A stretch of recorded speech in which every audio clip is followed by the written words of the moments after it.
Yes? At times, perhaps.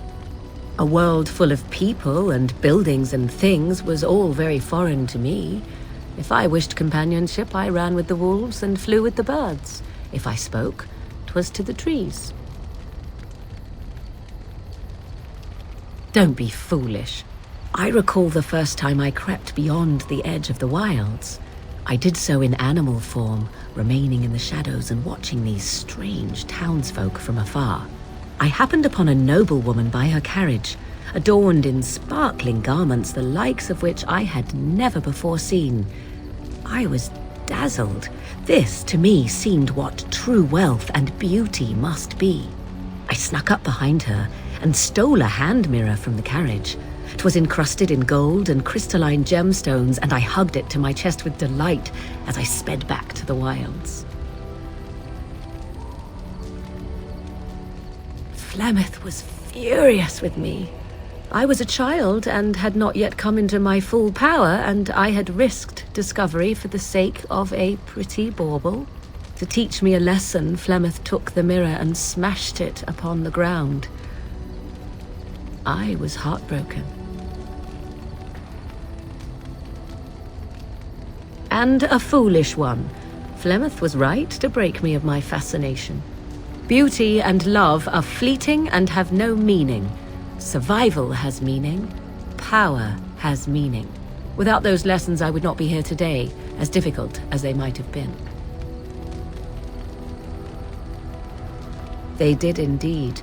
To return to your original question, perhaps my time in the wilds was indeed lonely, but such was how it had to be. I find myself at times wondering what might have become of the girl with the beautiful golden mirror, but such fantasies have no place amidst reality.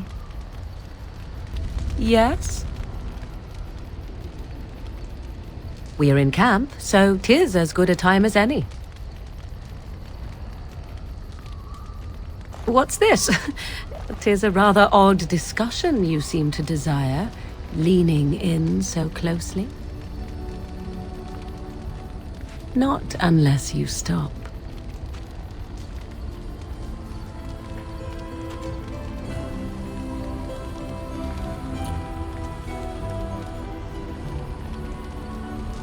Yes, if you must.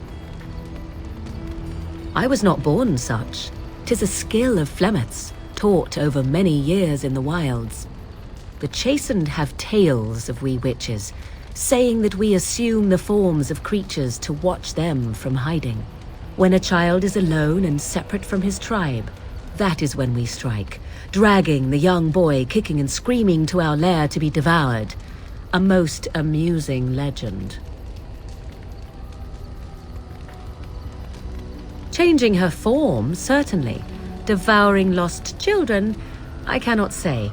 She has not done it in my experience, though in truth my lifespan is but a fraction of her own. Why do you ask? Is there something specific you wish to know?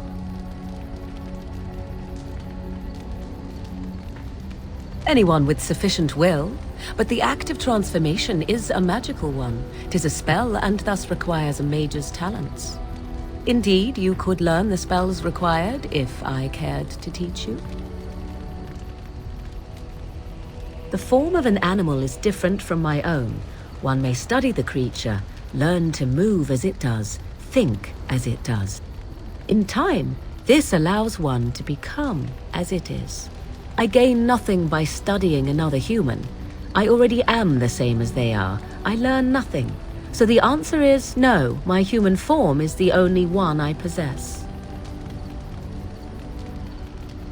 There were nights when the wilds called to me, 'tis true. You look upon the world around you and you think you know it well. I have smelled it as a wolf, listened as a cat, prowled shadows that you never dreamed existed.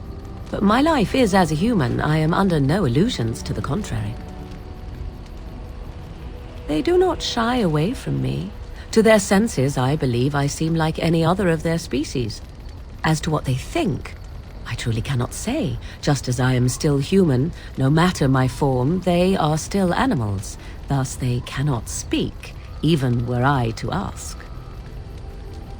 No? 'Tis not unheard of in the remote corners of the world. There are traditions of magic outside of the Circle of Magi, despite what those mages would have you believe. Some of these traditions are old, indeed, passed down as carefully guarded lore from one generation to the next. The zealots of the chantry would uproot all such practitioners if they could, but as luck have it, some still exist. My mother is such a one.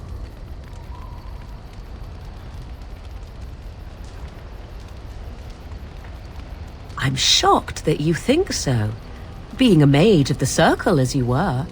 But perhaps you felt a little like a caged bird as well, caught within that dark tower. I thought so. Indeed. Have you an opinion on my abilities, then? Am I an unnatural abomination to be put to the torch?